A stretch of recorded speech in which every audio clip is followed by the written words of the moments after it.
Morada Noticias, una herramienta ciudadana para hablarle al poder y mapear el placer.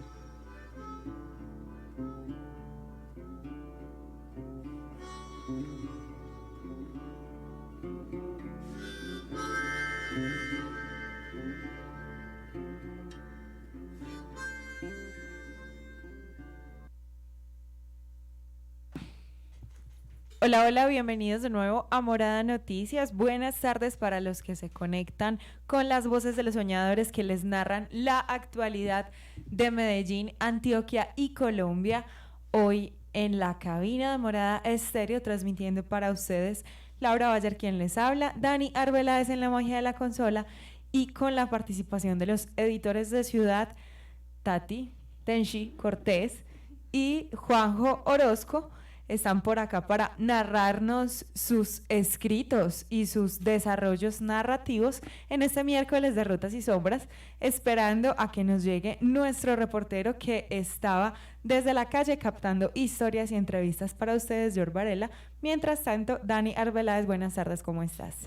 Buenas tardes a todos los que se conectan a esta hora, a La Voz de las Estrellas 1290 AM, a nuestra página web www.morada.co/radio y a nuestro Facebook Live en la fanpage de Morada Colectivo. Recuerden que estamos muy pendientes de nuestro número de WhatsApp 350-666-8436. Ahí nos pueden enviar información que quieren que profundicemos en su noticiero y también promos que quieran pasar por las ondas sonoras de Morada Noticias. Este jueves, estamos con nuestro numeral Es para una tarea. ¿Cuál es ese regalo más charro o más curioso que te han dado de amigo secreto a propósito de que este fin de semana se celebra en Medellín el amor y la amistad, el Día del Amor y la Amistad? Respóndanos a través de @moradamed en Twitter, moradamed en Instagram y nuestra fanpage de Morada Colectivo, que aquí ya estamos poniéndonos al pelo con la transmisión.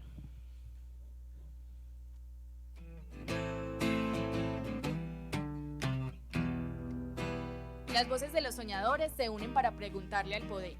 Acá empieza tu noticiero, una herramienta ciudadana.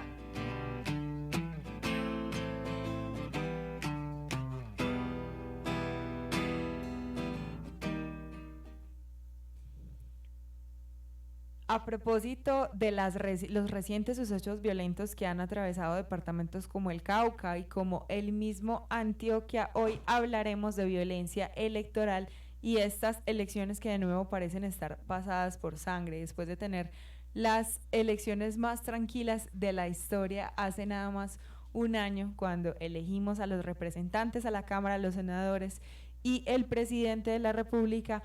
Volvemos a tener cifras y un prontuario de muertes respecto a la época electoral y todos estos tiempos en donde tenemos que elegir a nuestros próximos mandatarios. Dani Arbeláez nos presentará un informe de esta violencia, a qué se debe, y además de eso nos contará cómo está el país en este síntoma histórico. Además de eso les contaremos qué sucede en Valdivia, porque campesinos y manifestantes han bloqueado las vías hacia la costa atlántico, y además de eso, en protestas, un soldado perdió la vida y otro más resultó herido cuando campesinos que se dedican al cultivo de coca específicamente denuncian los incumplimientos del gobierno nacional en la sustitución de estos cultivos ilícitos. Ayer nos anunciaron que de nuevo vuelve a entrar en funcionamiento el cable de Palmitas. Este cable movilizaba más de 300,000 usuarios y George Varela nos trae algunas entrevistas de las personas habitantes de este corregimiento, que a veces no la tenemos tan mapeado los que vivimos en la centralidad de la ciudad, pero que es tan importante para la Medellín rural. Además de eso, les anunciamos que César Hernández, el candidato a la alcaldía de Medellín, terminará su aspiración porque acatará el fallo de la registraduría de que no alcanzó el umbral de firmas para poder aspirar a la alcaldía de Medellín. Hablando de César Hernández, dejaremos la inquietud de qué sucede con Metroplus, porque al parecer van a comenzar obras por la 80 para incluir estaciones de este sistema integrado de transporte. Pero ¿qué pasa ahí si nos habían prometido era un tren ligero? vamos a tener más buses por la carrera 80, la avenida 80, perdón. Como les contaba al inicio de este programa, hoy es miércoles y tendremos 2 rutas y sombras hoy. Tati y Juanjo nos ayudarán a descubrir qué piensan las doñas de la Comuna 13, cuáles son sus historias de vida y qué otro relato coexiste en medio de tanto graffiti que ya es característico en nuestra comuna.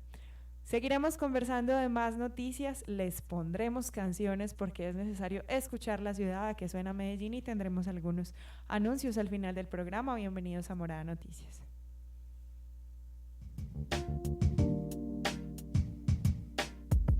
Un minuto de vida, porque nada justifica el homicidio. A esta ciudad lo que le hace falta es un minuto de vida, algún día, cada hora, con sus 60 minutos.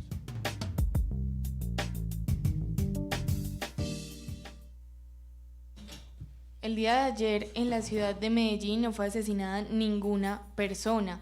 En lo que va transcurrido del 2019 han sido asesinadas 456 personas, 456 seres amados que nos harán falta.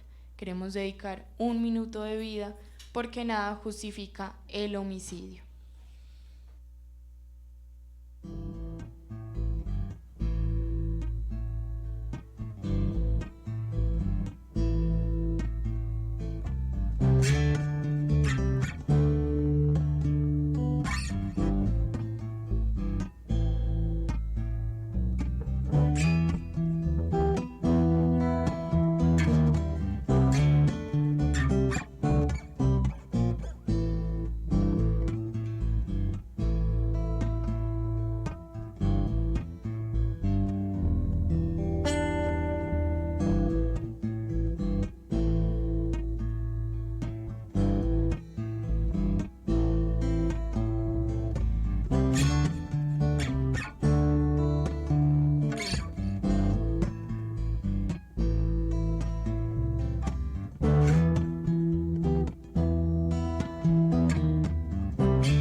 Un tanto más solos, más desconectados, más distraídos y atareados. Jornadas laborales de explotación, vidas perdidas en el miedo, en la congestión vial. El Estado no nos deja enamorar.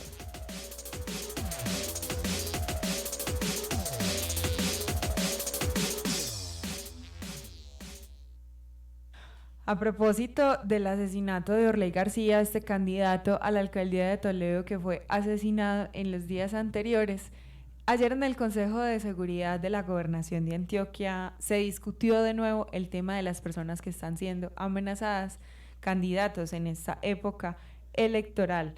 Y justo hoy también se presenta el tercer informe de violencia electoral de la Fundación Paz y Reconciliación. Siempre adjudicábamos a la guerrilla y a los grupos insurgentes, pero en especial a la guerrilla de las FARC, la violencia que se presentaba en los tiempos electorales. Recuerdo imágenes que yo creo que los oyentes están familiarizados con ellas, de ver puestos de votación atacados, urnas incendiadas, votos que se perdían, pero además de eso, muchos políticos asesinados. Esta parece ser una historia de nunca acabar, Dani. Sí, precisamente hoy con ese informe de Pares hacíamos un recuento histórico del asesinato de candidatos en Colombia, bueno, que tenemos más presentes sobre todo a los presidenciales, pero seguramente a nivel municipal han ocurrido bastantes cosas en Colombia. Hoy queremos recordar varios candidatos presidenciales que fueron asesinados en el país y que a veces no tenerlos presentes y no construir esta historia de memoria nos ha hecho repetirla constantemente. Rafael Víctor Zenón Uribe del Partido Liberal fue asesinado el 15 de octubre de 1914 cuando era candidato presidencial en Colombia. Jorge Eliezer Gaitán Ayala el 9 de abril de 1948. Jaime Pardo Leal del partido La Unión Patriótica, este partido que sufrió una exterminación selectiva, fue asesinado el 11 de octubre de 1987. Luis Carlos Galán del Partido Liberal fue asesinado el 18 de agosto de 1989. Bernardo Jaramillo Osa, también de la Unión Patriótica y del Partido Comunista Colombiano, fue asesinado el 22 de marzo de 1990, y Carlos Pizarro León Gómez, de la Alianza Democrática del M-19, que empezó a participar de la política cuando se hizo la desmovilización de este grupo guerrillero, fue asesinado el 6 de junio de 1990. Además, como comentaba Laura hace un momento, hoy recibimos el tercer informe de violencia electoral en las elecciones 2019 Colombia de la Fundación Pares, y entonces ya tenemos este reporte de la actualidad después de hacer este recuento en la historia. Desde que comenzó el calendario electoral el pasado 27 de octubre del 2018 hasta el 9 de septiembre de este año, es decir, hace 3 días, se han reportado 173 víctimas en 116 hechos violentos. Estas víctimas son funcionarios públicos, es decir, que ya hacen parte del gobierno, que tienen un cargo en el gobierno, o que son aspirantes a algún cargo público. Los municipios más afectados, los departamentos más afectados con más hechos son el Valle del Cauca, La Guajira, Tolima, Cauca y Antioquia. En los hechos violentos se pueden clasificar 20 asesinatos. De esos 20 asesinatos, 16 eran candidatos a las alcaldías y 7 ocurrieron en los 2 últimos meses. 128 son amenazas, 17 son atentados, 2 son desapariciones forzadas, 3 son detenciones, 1 persecución y 1 secuestro. El 80% de las víctimas son hombres y el 20% de las víctimas son mujeres. Entre estas personas se pueden encontrar concejales, senadores, alcaldes, candidatos a la alcaldía, también candidatos al consejo, candidatos a la gobernación, también candidatos a las asambleas, otros 21 funcionarios públicos en distintos cargos y 15 miembros de partidos políticos que tienen alguna función electoral. Ese es el reporte entonces que nos da este informe de Pares, y además estuvimos escuchando al gobernador de Antioquia, Luis Pérez, quien hace un compromiso muy importante con los candidatos a cualquier cargo público en Antioquia. Escuchemos qué nos dice. Hoy precisamente, al inicio del Consejo de Seguridad, abrimos una puerta para seguir apoyando a los candidatos que tengan problemas. ¿Por qué razón el Consejo de Seguridad? Porque a veces un candidato se queja a la Procuraduría, pone una denuncia, o lleva la denuncia a la Fiscalía, y eso puede demorar 6 meses o 5 meses, o sea que los resultados se pueden llegar a conocer cuando ya pasaron las elecciones, cuando él ya no es candidato. Entonces, acordamos hoy que todo candidato que tenga alguna dificultad de orden público en su municipio, lo traigamos los martes al Consejo de Seguridad. Y el Consejo de Seguridad va a empezar a buscar, a tomar medidas inmediatas de protección en su municipio, para que cuando ya falle la Fiscalía y la Procuraduría, si se demoran, nosotros lo tomemos como una alerta temprana. Eso es lo que vamos a seguir haciendo, que el Consejo de Seguridad, donde está nuestra policía, donde está nuestro ejército, nos digan en qué municipio hay problema y inmediatamente cargamos la mano, mientras la personería, la Defensoría del Pueblo, la Fiscalía, etcétera, toman medidas que ustedes saben que son organizaciones que toman tiempo para una decisión. Entonces, hemos creado un mecanismo de, digamos, de una atención inmediata, así es la palabra, para ir al municipio a ver qué está pasando. Y de inmediato también comunicarnos con la Unidad Nacional de Protección, que para decir la verdad también toma mucho tiempo, porque la Unidad Nacional de Protección necesita que lleven las denuncias de fiscalía y de procuraduría, y ellos tendrán que hacer un estudio. Entonces nosotros vamos a trabajar desde nuestro alcance, desde la vigilancia que tenemos en los municipios, para que los que tengan problemas de seguridad nos los traigan los martes a las 7 de la mañana al Consejo de Seguridad. Ahí tenemos entonces ese anuncio del gobernador de Antioquia, Luis Pérez, que es muy importante, que se compromete a abrir este espacio cada martes a las 7 de la mañana en el Consejo de Seguridad para que funcionarios públicos, candidatos a cualquier cargo público o personas que pertenezcan a partidos políticos se presenten al Consejo de Seguridad para tomar medidas preventivas, ya que las denuncias ante Personería y Fiscalía tardan muchísimo, la burocracia y un montón de cosas ahí, entonces para cuidar a estas personas a tiempo.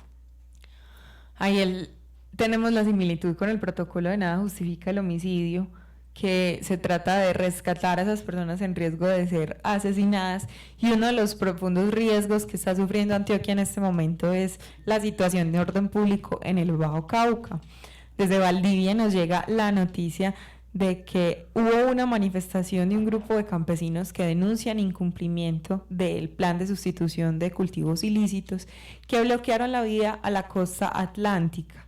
En esta situación, un militar murió y otro quedó herido, y aunque ellos aseguraron que cuando trataron de hablar con el grupo de erradicadores, uno de los militares le disparó a un campesino, esto desató la manifestación.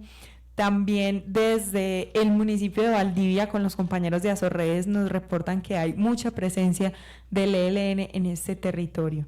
Entonces, no solamente las personas que están aspirando a cargos públicos en los municipios del Bajo Cauca, en el municipio de Valdivia, necesitan protección, sino que también el gobierno nacional necesita escuchar a sus campesinos, ver qué está pasando con el plan de erradicación de cultivos ilícitos, porque toda esta situación y esta disputa del territorio entre el ELN y el Clan del Golfo se aprovecha como la protesta para hostigar a las fuerzas militares, a la población civil, y esto fue lo que le ocasionó la muerte al cabo segundo Giovanni Chacón Rentería, quien unimos a nuestro minuto de vida porque se pierde la vida en medio de esta disputa territorial y también en este tiempo tan álgido que son las elecciones. Sin embargo, a pesar de eso, tenemos que seguir votando por la vida, no por el miedo. No podemos dejar que nos vendan una idea de que hay que protegernos de un enemigo que no es tan palpable o al que no debemos intervenir como se está interviniendo en este momento con políticas de mano dura y cero inversión social. Hablando de inversiones sociales, aunque explotar los recursos de nuestro país le ha generado muchas ganancias a las multinacionales que lo logran y no a los territorios, porque la ley de regalías tiene sus falencias. De nuevo, el Consejo de Estado deja suspendido el fracking. Esta es una buena noticia para la conservación de los territorios, porque así como no se puede probar que el fracking es dañino para la salud humana y de los suelos, tampoco se puede probar lo contrario, y esto es lo que argumenta el Consejo de Estado para suspender todavía las actividades de fracking y exploración con estos yacimientos no convencionales en el territorio colombiano.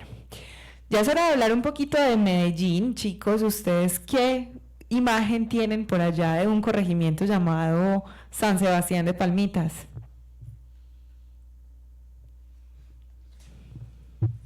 Pues me imagino que San Sebastián no lo he visitado, pero debería de visitarlo, y no sé cómo es ese corregimiento, porque no me invades la cabeza con imágenes, Laura.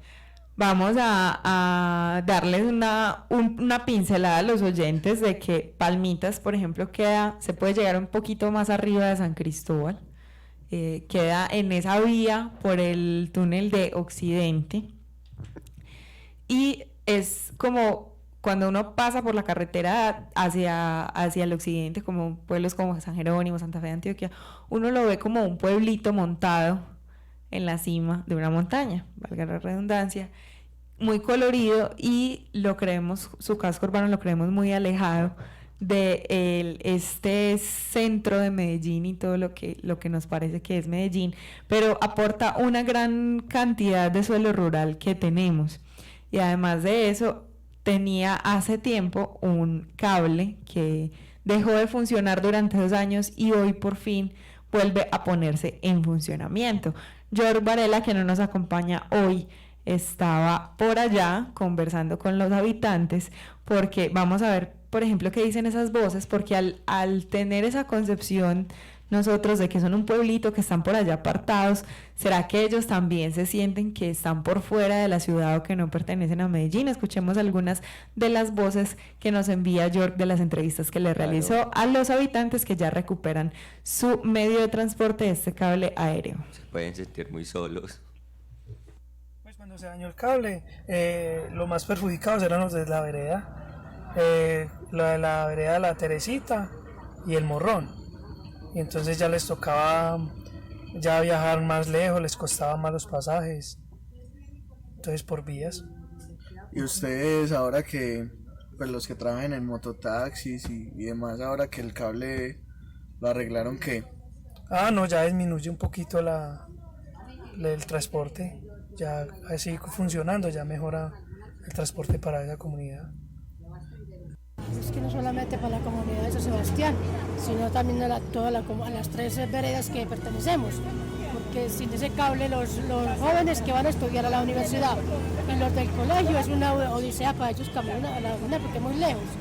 Y lo otro es que los adultos, por ejemplo en el Morrón, toda la población es adulta y entonces es muy difícil para ellos desplazarse de un lado al otro, porque depende a veces que llevan más de hora y piquito para bajar a la carretera de México para coger la buseta que viene hacia Medellín.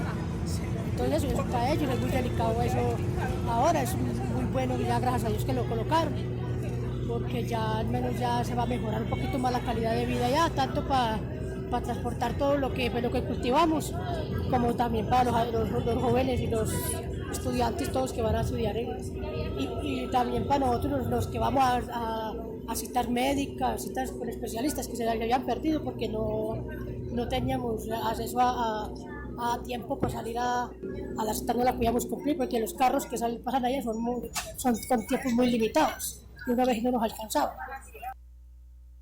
Preciso un poco la información anterior, el cable estaba sin operar desde el 24 de julio del año pasado y ya lo reabrieron nuevamente. Este 24 de julio dejó un incidente mientras una familia se quedó atrapada en una cabina casi 12 horas en este cable. Era un síntoma de que necesitaba un mantenimiento profundo y ya, como escuchamos en los audios de los habitantes de San Sebastián de Palmitas, de las personas, en este caso escuchábamos el audio de un mototaxista y de una habitante de las veredas de El Morrón y Teresita, que necesitan este medio de transporte para que se mejore su calidad de vida. No solamente transportan, como les contaban en los audios, personas para que se desplacen hacia sus lugares de estudio, hacia sus citas médicas, sino que también es un medio de transporte agrícola. Muchos de los campesinos de San Sebastián de Palmitas deciden transportar sus cosechas en un trayecto que dura más o menos 8 minutos y diferente a las 2 horas que se demoraría traer las cosas desde San Sebastián de Palmitas hasta la ciudad. Entonces, para los habitantes de este corregimiento es muy bueno y para nosotros pues nos facilita la ida a conocer También. a esta parte rural de Medellín que no conocemos. Pero me imagino que anteriormente la gente por allá se debería de sentir muy sola sin ese metrocable, porque es como un medio de separación entre ellos y nosotros. Y yo creo, Juanjo, que no pasa solamente con el metrocable, que me dicen, por ejemplo, ustedes de las laderas, de todos esos barrios donde el decir de la gente es, tengo que bajar a Medellín, por ejemplo. Y, por ejemplo, nos pasa escuchando los testimonios de nuestros compañeros de Manrique a la Cruz o de San José del Pinar en Bello, que sabemos que no están tan cerca a la ciudad, y uno de los retos precisamente que tiene el próximo alcalde es cómo mejora la movilidad, en acercar a todas las comunas de Medellín que no tienen ni siquiera ni vías adecuadas ni el transporte público más adecuado para desplazarse hasta la centralidad de la ciudad. Muchas veces tienen inconvenientes estas personas para llegar hasta sus puestos de trabajo. Pero en todo caso es una buena noticia que nos acerque de nuevo un medio de transporte al corregimiento de San Sebastián de Palmitas. Vamos a una pausa informativa para escuchar a qué suena Medellín, que nos tiene preparado Dani por ahí en la consola. Vamos a escuchar a Santi Club con una canción de lo último que sacó que se llama Para Colombia.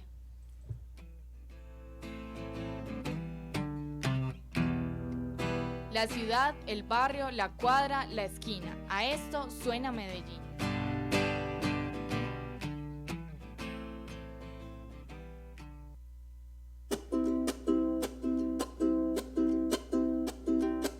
Para comprender esta situación que pasa, para contribuir y menguar el dolor de nuestra raza, para concienciar las multitudes y las masas, para co-crear la unión, diluir todas las farsas, para cocinar de nuevo nuestras verduras, para compadecernos de las personas más puras, para coincidir en los caminos del amor, para co-crear juntos un país mucho mejor. No más para Colombia.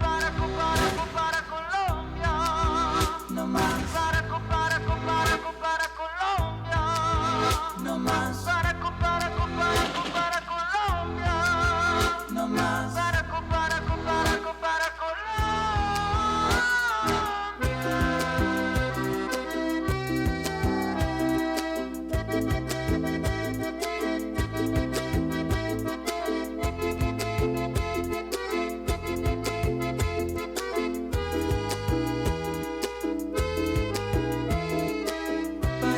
de nuevo el fruto de nuestras tierras, para continuar en paz, no queremos más guerras, para confiar de nuevo en nuestros dirigentes, para confrontar nuestros líos más urgentes. No más para Colombia. No más para Colombia. No más para Colombia. No más para Colombia.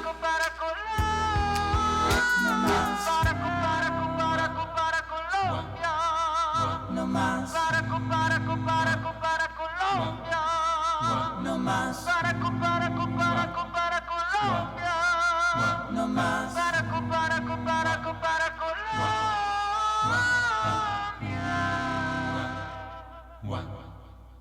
No más. Ahí teníamos entonces a Santi Club con esta canción que nos parece muy pertinente para todas estas cosas que pasan en esta Colombia tan loca que a veces es ese país odiado, aunque tenemos toda esa diversidad, todas esas cosas tan bacanas que pasan en nuestras regiones, toda esa gente tan bacana, pero que en época electoral todo se recrudece. Dani, cada vez son menos los candidatos a la alcaldía de Medellín. ¿Qué nos habrá pasado ahí? ¿Qué habremos hecho mal? No alcanzamos a entrevistar a César Hernández. Pero es mejor cuando se retiran que cuando los matan. César Hernández se retira de la alcaldía de la candidatura a la alcaldía de Medellín. Yo creo que es bueno, o sea, deberían retirarse más, hay demasiados. Ya hablábamos por fuera de micrófonos esta semana que hay tantos que la gente anda muy confundida, ni siquiera sabe cuáles son y que de hecho para los candidatos se está haciendo cada vez más difícil porque les toca más duro ganarse un terreno en el imaginario de los votantes. Y es muy triste que estos que sí ganan terreno sea con la misma polarización con la que venimos peleando desde hace como 8 años. Y entonces el decir de Álvaro Uribe que Daniel Quintero es el candidato de Petro, nada más alejado que Daniel Quintero de Petro. Y además de que Álvaro Uribe se meta en la contienda de Medellín es quitarle mucha autonomía al discurso de los candidatos propios. Debería dejar al menos hablar a su candidato. Claro, ¿no? Y empieza a confundir un montón porque también dice como, bueno, escojamos a Alfredo Ramos para no cometer el mismo error que cometió Bogotá, no sé qué. Y uno dice, este man de qué está hablando, o sea, está untando manzanas y peras en un mismo costal. Sí, no, la cosa está tremenda. Y bueno, y también el tema de las encuestas que empiezan a generar ahí como una tendencia de voto que a uno también lo angustia mucho. Sí, por ejemplo, el asunto de que ya estemos hablando de primero y segundo, Alfredo Ramos y Daniel Quintero, hace que se empiecen a plantear panoramas, por ejemplo, de votos en contra, no de realmente votar por la propuesta que más nos convence. Y entonces, en ese sentido, por ejemplo, llega Juan David Valderrama a decir: ni de izquierda ni de derecha, voten por uno de centro, yo soy el candidato de centro, dice en su último video.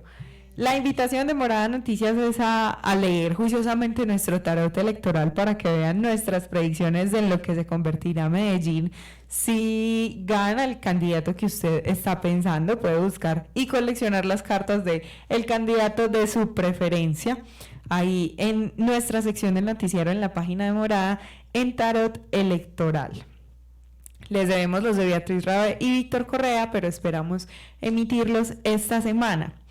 Hablando de César Hernández, quien fue gerente de MetroPlus, parece que nos van a poner más MetroPlus en vías en las que estábamos esperando. Otra cosa, no hay pronunciamiento por ahora de la Secretaría de Movilidad, pero lo que sí es cierto es que ya se abrió con 3 proponentes una licitación para un contrato antes del 26 de septiembre. Esto está súper titánico porque Federico dijo: voy a terminar todas las obras que no terminé en 3 años, por eso tenemos la ciudad en obra negra y por eso se propone arrancar adecuaciones para 27 paraderos por la carrera 80, un corredor donde rodarán 41 de los 64 buses eléctricos que adquirió la alcaldía, pero entonces esto nos pone más buses en la 80, al mismo tiempo más trancones y al mismo tiempo un retroceso en la movilidad en cuanto a que estas obras, si se suscriben en septiembre, terminarían en enero del año entrante más o menos, y no sabríamos si habría después que desmantelarlas si efectivamente se construye el tren ligero. Por ejemplo, ¿qué está pasando? ¿Y cuál es la denuncia de muchos ciudadanos, Dani, en este nuevo corredor verde del MetroPlus por la Avenida Oriental? No, pues que yo creo que ahí hay un montón de denuncias alrededor y es que Fico Gutiérrez solo lo quiere solucionar con pinturita. O sea, no solamente el MetroPlus, el tranvía, sino también todo el tema de las ciclorrutas. Entonces aquí en redes sociales les vamos a dejar una discusión bien bacana que está haciendo @sortegarango, Santiago Ortega Arango, que está explicando bien desmenuzadito lo que va a dejar esta administración con el tema del MetroPlus, no solamente de la 80, sino también de la Avenida Oriental y también todo lo que está pasando con los corredores verdes, pues que están ahí como muy, muy cercanos también a estas vías, que en algunas cosas se estaba prometiendo intervenciones livianas y que por el contrario se están haciendo grandes intervenciones, y en las que eran grandes intervenciones pues finalmente solamente se van a hacer como la delimitación de unas vías no exclusivas, y bueno, eso va a dejar la ciudad en un desorden tremendo. Sí, ahí el asunto es cuánto nos costó, por ejemplo, quitar las pirámides de la Oriental, sembrar árboles para después de 6 meses arrancar esos árboles, por mucho que sirvieran o no, porque tampoco sabemos si sí estaban purificando la cantidad del aire que necesitamos que se purifique en el centro, pero eso es un gasto de plata que está ahí, que podría ser un detrimento patrimonial y que ya tienen derechos de petición circulando en la Contraloría de Medellín, para que le hagan un ejercicio juicioso de auditoría a estas obras que se adelantan ahora en la Oriental. Y además, otra cosa muy, muy triste para decir ahí es que empieza a ser como una historia repetida, o sea, no solamente con el Metro de Medellín, que tiene que ver con el transporte público, sino también con EPM, que tiene que ver con todo lo de los servicios públicos. Y entonces uno empieza a pensar, bueno, ¿por qué estas dos empresas, que digamos que son como el orgullo antioqueño, el orgullo paisa, están teniendo tantas fallas? Y es que es una mala administración, o sea, servidores públicos que están haciendo malas administraciones, malos negocios que se juntan ahí con un sector del empresariado, pero para administrar de malas formas, pues empresas públicas o privadas que prestan servicios públicos a toda la ciudadanía y que desordenan administrativamente toda la ciudad. Es duro porque vemos que la política, y ya cada vez más es evidente que la política es un juego de pagar favores. Entonces muchos de estas empresas estatales o mixtas, como por ejemplo es EPM, tienen la gerencia designada por el alcalde o los gobernantes de turno, y eso hace que no estén las personas tal vez más adecuadas, porque no por ser amigo del alcalde podemos decir que fue el mejor gerente de EPM. Esto, por supuesto, es una especulación, porque, por ejemplo, en los casos como Hidroituango, como las obras que en este momento adelanta el Metro de Medellín, solamente la historia hablará. Porque, por otro lado, los entes de control como la Contraloría sufren también una profunda crisis, no solamente política, sino judicial. Sabemos que la Contraloría General del Departamento de Antioquia está envuelta en un caso de presunta corrupción por parte de 7 de sus funcionarios. Y además de eso, la Contraloría de Medellín parece haber sido como el inicio de estas personas, de acuerdo con lo que declaran el concejal Bernardo Alejandro Guerra, el diputado Luis Peláez y el congresista Jorge Gómez. A propósito de este escándalo de la Contraloría, la última noticia que surge es que la Fiscalía capturó al subcontralor de Antioquia, Rubén Darío Naranjo, y a su esposa en el aeropuerto José María Córdoba de Río Negro cuando regresaban de sus vacaciones en Nueva York en las horas de la mañana de ayer. El señor Naranjo era el subcontralor de Antioquia y trabajaba de la mano con Sergio Zuluaga Peña, quien fue dejado en libertad por un juez, y otros funcionarios, los 3 alcaldes que también habían sido capturados, Jardín Pintada y San Rafael. Y según la Fiscalía, Rubén Darío Naranjo es acusado de los delitos de cohecho, concierto para delinquir, prevaricato por acción, tráfico de influencias, violación al régimen legal y constitucional de habilidades e incompatibilidades. La esposa también es sindicada de delito de contrato sin cumplimiento de requisitos legales y peculado por apropiación. Esto básicamente indica que es posible que estas dos personas hayan defraudado no solamente en términos de dinero a la Contraloría, sino que también hubieran modificado asuntos de auditoría y documentos que tenían que auditar. Escuchemos al concejal Bernardo Alejandro Guerra, quien nos indica quién es el subcontralor de Antioquia, Rubén Darío Naranjo. ¿Quién era el subcontralor cuando Sergio Zuluaga estaba suspendido sin recibir sueldo, pero viviendo en Caribaná, donde el arriendo puede estar en un mes en cerca de 25 millones de pesos esa propiedad de un apartamento, sin recibir sueldo, por lo menos oficial, pero de la organización criminal lo sostenía? ¿Quién era el subcontralor? Pasa de jefe de planeación a subcontralor en esa cadena que hay montada. Juan Carlos Peláez Serna. Juan Carlos Peláez Serna, en varias de las auditorías que muestra el diputado, es quien firma el fenecimiento, o que no hay absolutamente nada. Cuando no la firma Juan Carlos Peláez, la firma Rubén, pero me llama la atención de una. Hospital de Turbo, como él hace referencia, denunciado desde el 2014, 2015, 2016, donde fue gerente, el actual gerente del Hospital General, Eugenio Bustamante. Archivan uno de los procesos, y como todo tenía precio en la Contraloría, yo te archivo, y la modalidad es te archivo 2 o 3, pero te dejo activo 1 o 2. Por si vas a hablar, te clavo. Estas son las hipótesis que tienen esos 3 funcionarios de la investigación que han realizado en la Contraloría y también de otro antecedente que teníamos, que precisamente la Fundación de Paz y Reconciliación también le puso el ojo a la corrupción, a la presunta corrupción que puede haber en el IDEA, en el Instituto de Desarrollo de Antioquia. Básicamente lo que dicen es que había todo un entramado de corrupción en la Contraloría y que las personas que fueron dejadas en libertad tienen que seguir siendo procesadas, sobre todo por apropiarse de lo ajeno, que es básicamente lo que consiste el delito de prevaricato. A esta hora vamos a darle paso ya a nuestras historias preparadas por los editores de Ciudad a la sección de Crónica en Morada Noticias. Cierre los ojos y viva Medellín a través del relato.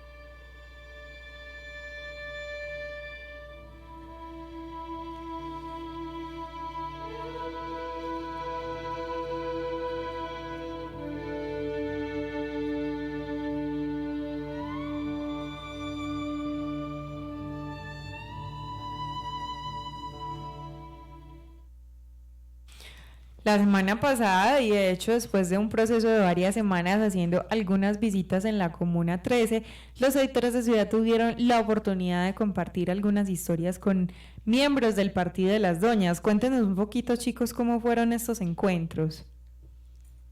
Hola, ¿cómo están, queridos oyentes? Fue algo muy maravilloso, era la primera vez que iba y conocer a esas doñas, creo que fue algo muy bonito, muy especial. Son personas que de hecho son muy valientes en todo el proceso de vida que ha tenido y creo que dejan una enseñanza muy grande. Y algo que sí noté es que la mayoría de adultos se sienten muy solos y quieren ser escuchados. Y muchas veces nosotros ignoramos las grandes historias que en ellos transcurrieron en años atrás. Por ejemplo, Tati nos trae la historia de una de las doñas Aura Rosa Pozo. Tati, relátanos un poquito de esta historia que escribiste cuando conversaste con esta doña. Bueno, creo que la historia de esta doña es muy especial, aunque algo fuerte en su momento, pero a la vez valiente, una historia que inspira a muchas mujeres a luchar por su libertad y que nunca se den por vencidas. Doña Aura Rosa es de esas mujeres que, a pesar de tanta tormenta y sufrimiento que le tocaron en la vida, nunca dejó de sonreír y de ser quien era. Ella nos decía que ella nos decía que, por ejemplo, el 16 de noviembre del año 44 en que nace ella, hija de Marco Tulio Valle Úsuga y Carmen Rosa Pozo, fue una niña muy juiciosa y responsable, pero eso no le bastó a su madre para regalarla y allí comenzó su primera tortura. Lo único para una niña en su infancia es jugar con muñecas y recibir el amor de su madre o de su padre, pero ahora Rosa tristemente le tocó el juego de Caperucita y el lobo. En este caso ella era Caperucita. A la edad de 16 años ya trabajaba, se levantaba a las 4 de la mañana y se acostaba a la 1, guardando silencio y luchando por sobrevivir. Un día, yendo a la tienda, un señor que ella conocía le ofreció una gaseosa, un lobo vestido de oveja. Ella inocentemente cayó en su rebaño. Ella vivía en ese entonces en las faldas occidente de Medellín, sin nadie a quien contarle que ese juego entre el lobo y Caperucita no le gustaba porque nadie le creía. Guardó silencio durante sus 54 años de existencia. Lo especial de esta historia es que ella es una mujer creyente, siempre católica, y años después conoció su primer amor. Al recordarlo, se le iluminan los ojos y dice que él siempre era un hombre muy elegante. Lo conoció en la casa donde ella trabajaba, sin darse cuenta, aquel tipo elegante se había enamorado de ella, como la historia de Romeo y Julieta, pero sin una muerte en el cuento, sin un final trágico. Él se le acercó y empezaron sus primeras palabras. Le dice que desea verla en una obra específica. Ella, feliz, como tal enamorada, se encuentra con aquel hombre. Lo único que no sabía ella es que no todo era color de rosa. Al encuentro, él se la llevó para el Tolima, para un lugar donde se encontraban más lobos dispuestos a masacrar su capa roja de nuevo. Lo que no te mata, te vuelve más fuerte, eso dice la frase. Aura la repitió constantemente para sobrevivir en la época de Gaitán, de guerra. Ahora la repite para resistir el cáncer de colon que le descubrieron. Pasaron muchos años para que comenzaran a tener una vida tranquila y quizás este 2019 empieza a sentir lo que es la felicidad. Actualmente vive en la Comuna 13 de Medellín con su hermana y como si la vida le diera un giro, cuida a su madre. Así es, esa mujer que no le brindó amor, que la regaló desde muy pequeña, ahora cuida de ella junto con su hermana, brindándole ese cariño y demostrando que el odio se vence con amor. Para la doña Aura, mil respetos, usted es una mujer excepcional, llena de amor y siempre sonriendo hacia sus seres queridos y la gente que la rodea. Una mujer luchadora y llena de vida. Fue un placer habérmela encontrado en el camino y que la vida la siga bendiciendo. Usted se ganó un pedazo de mi corazón. Nunca deje de sonreír. La vida es hermosa junto con sus espinas y tormentas, pero siempre habrá un arco iris después de cada catástrofe. Gracias, Tati, por ese escrito que narra una entrevista que le hiciste a Aura Rosa Pozo, y Juanjo nos trae un poema inspirado en esas calles de la 13 que recorrieron cuando fueron a visitar a las doñas. La 13, el número de la mala suerte, la peste que nadie quiere recordar. Los grafitis de la 13 es como ver mi gran soledad y las guerras que pasaron por aquel lugar. Solo una persona con bastante edad me pudo implantar las maravillas que no volverán, y anhelo con mi anémico corazón que vuelvan aquellos viejos recuerdos que no se prestarán. Al principio en el salado, la gente cocinaba en chochas de barro y los frijoles no faltaban. Las guerras estaban en una planta, ya que en ellas era lo único que se cosechaba. Y así era la 13, un número que despertaba, no por lo que se enterraba, sino por lo que se cosechaba. Te aviso que este escrito es para todos esos canallas que enterraron a los que no merecían el olvido. Gracias, Juanjo, qué poderoso esto. Vamos con una ronda informativa más antes de finalizar nuestro noticiero.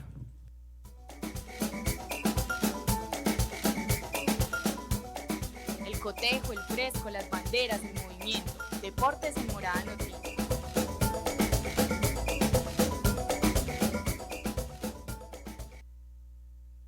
Ayer jugó Colombia de nuevo con la selección de Venezuela. Intentaron ayer, después de un empate ante Brasil, darle la victoria de nuevo al cuadro de la selección masculina, pero terminaron empatando con Venezuela en el segundo partido amistoso de preparación para las eliminatorias del Mundial de Qatar 2022.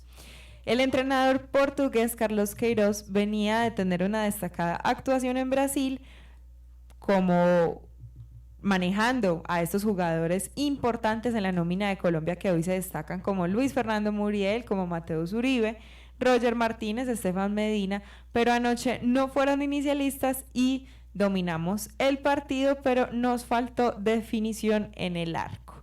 Por otro lado, en ciclismo, Nairo resurgió en la Vuelta a España, es segundo de nuevo en la general en el equipo Movistar y tiene muchas conquistas en su carrera. No esperábamos tener una participación tan destacada de Nairo Quintana, pero ya precisamente hace 3 años, Nairo, un 11 de septiembre de 2016, fue campeón de la Vuelta a España. Se escapó con otros 46 hombres este miércoles en los primeros compases de la etapa 17 y logró alcanzar el segundo lugar de la vuelta. Esperemos a ver cómo le va a los escarabajos que siguen en esta contienda de ciclismo. Hoy tenemos 2 partidos de Copa y Liga Águila. Hoy por Copa juega Medellín a las 8, Nacional juega con Tolima. Y esperaremos a ver cómo siguen repuntando los equipos paisas. A Medellín no le tengo mucha fe, pero seguimos ahí los amantes del fútbol resistiendo un poquito y contando más historias. Yo quisiera saber, chicos, ya que hemos hablado tanto de esta violencia electoral, ustedes que han sentido, por ejemplo, esos mayo o los octubre que hay votaciones, ¿cuál es el ambiente en sus casas, por ejemplo? Pues a mi madre no le importa casi la política, nosotros somos muy... bueno, hacemos nuestras vidas, trabajamos y fin. Pero lo que yo sí he sentido afuera de las calles es que está muy congestionado las calles en carteles, en panfletos, tantas personas que ni siquiera yo conozco ahí como, bueno, ¿y este qué hace? Y casi no se dan a ser reconocidos. Es simplemente hablan en las noticias y ya no les veo como un ánimo, nunca me han dado ese ánimo de juepuerca, aunque sea joven, quiero votar. Nunca he sentido eso a lo largo de mi vida, entonces... ¿Y qué dice Tenchi? Bueno, yo creo que por mi barrio está lleno de pancartas de alguien que uno como ni idea quién es, pero uno trata como de siempre como, bueno, vamos a escuchar la propuesta que tiene cada uno, pero desde mi punto de vista yo siempre voto en blanco, entonces no sé. Dani, ¿cómo convencemos a los editores de que empiecen a tener un poquito ganas de votar? Uy, yo creo que yo soy la persona equivocada También para votas en blanco. preguntarle eso, porque bueno, obvio uno ahí se empieza a meter en muchos cuentos, pues uno se encuentra con editores de Ciudad, pues que Editores de Ciudad nace en el 2015 en la campaña electoral de ese momento en el que Federico Gutiérrez queda como alcalde, entonces ahí se empiezan a hacer ejercicios y bueno, entonces uno empieza ahí a conversar con mucha gente, luego fue la votación del plebiscito, que yo creo que fue la primera vez que yo salí a votar muy determinada, o sea, ya había votado no muchas veces, pero ya había votado antes y solamente en el plebiscito fue que voté realmente convencida, no como porque me sintiera obligada. Y también he pensado mucho en eso, como bueno, ¿cuál es la motivación para votar? Y no votar también puede ser una apuesta política. Es que uno escucha mucho a gente como, ay, es que los jóvenes, es que son la mayoría de la población no votante, es que qué falta de participación, es que no tienen ningún compromiso.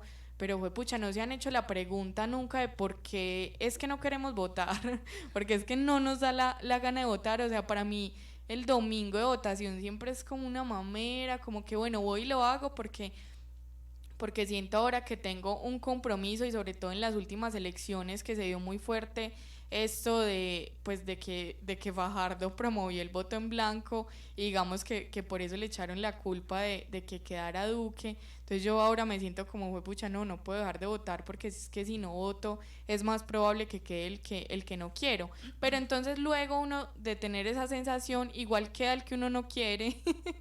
Entonces uno queda ahí como, pucha, nada tiene sentido, todo es ridículo. Pero entonces, Dani, yo pienso ahí como, o sea, ¿cómo saber en quién votar? Porque uno confía, por ejemplo, en alguien y en realidad, o sea, como fue madre, voté mi voto ahí bobamente. Entonces, dime tú cómo hacer eso, o sea, votar. Yo creo que ahí lo principal es ser un ciudadano muy juicioso y leerse los programas de gobierno, los planes de gobierno, porque aunque es algo que todavía no está firmado en bronce, y que en una alcaldía, pues en una administración, sea local, departamental o nacional, muchas cosas pueden cambiar, pueden pasar 1000 cosas con el presupuesto, con los tiempos y demás.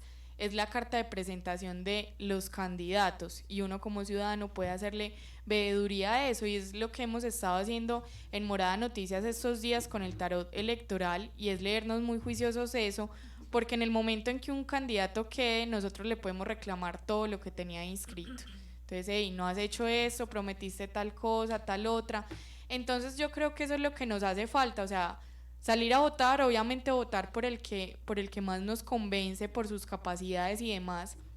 Y eso, bueno, eso no nos garantiza que que es cierto que era la mejor opción, y bueno, tampoco sentirse mal por eso, ni culpable como, ay no, elegí de manera equivocada, porque bueno, fue algo que hizo mucho Federico Gutiérrez, y es que se ganó la campaña con unas falsas promesas y mostrándose como no era, porque él ocultó hasta último minuto que era uribista. Y entonces, bueno, no sentirse mal por eso. Bien conocido. Exacto, no sentirse mal por eso, pero entonces usar todas las herramientas ciudadanas que tenemos para decirle, hey, no, un momentico, es que cuando estabas en campaña dijiste esto, tu plan dice esto, tus contratos dicen esto, nos tenés que responder, porque finalmente un candidato a lo que sea es nuestro empleado, es un funcionario público. Entonces nosotros como ciudadanos le podemos exigir y hacer veeduría. Claro. Eso es lo que nos queda por hacer. Después de esta mini conversadita electoral, 2 cosas para cerrar este noticiero. Una mención a la conmemoración que se dio ayer, que no pudimos darla por nuestro ejercicio electoral, pero sin embargo ahí estamos alertando sobre un fenómeno tan complejo como es el suicidio en Colombia. Alrededor de 6 personas en Colombia pierden la vida diariamente porque se suicidan según Medicina Legal, y entre el 1 de enero y el 31 de julio de 2019 se registraron 1.458 suicidios en el país. Ayer fue el Día de la Prevención del Suicidio, se conmemora cada 10 de septiembre, y por eso aprovechamos esta oportunidad para citarles de nuevo el artículo de Casa de las Estrategias de cómo podemos intervenir el pensamiento para comenzar a hablar de este flagelo y que no siga sucediendo. También hoy en Fiesta del Libro, que se conmemora el Día de la Accesibilidad, en Bibliocirco habrá funciones de teatro protagonizadas con jóvenes con síndrome de Down, espectáculos de danza con bailarines sordos, cuentos grabados en braille y otros actos que irán hasta las 8 de la noche en la carpa de Confenalco, la del Bibliocirco. Así que es una oportunidad para que vayamos a conversar con personas con las que generalmente no conversamos, no nos conectamos, y encontremos en la literatura y en las narraciones una herramienta para tejer puentes. Muchas gracias a los que se conectaron a Morada Noticias en este miércoles. Un saludo para George, que lo extrañamos mucho en la conversación. Gracias a los editores de Ciudad, Tati Tenchi Cortés y Juanjo Orozco, y gracias a Dani Arbeláez por ponerme siempre la magia en la consola. Muchas gracias a los que estuvieron ahí en sintonía, y antes de despedirme quiero dejarles un anuncio que está ahí cocinándose, algo bacano, rompiendo la xenofobia. Todos somos Latinoamérica, este próximo 20 de septiembre a las 5 de la tarde en el Jardín Latino, ahí afuerita de la sede Latina Estéreo, nos vamos a encontrar. Les estaremos dando más información sobre esta campaña, sobre este encuentro bonito para sentirnos más latinoamericanos. Muchas gracias por haberse conectado con nosotros.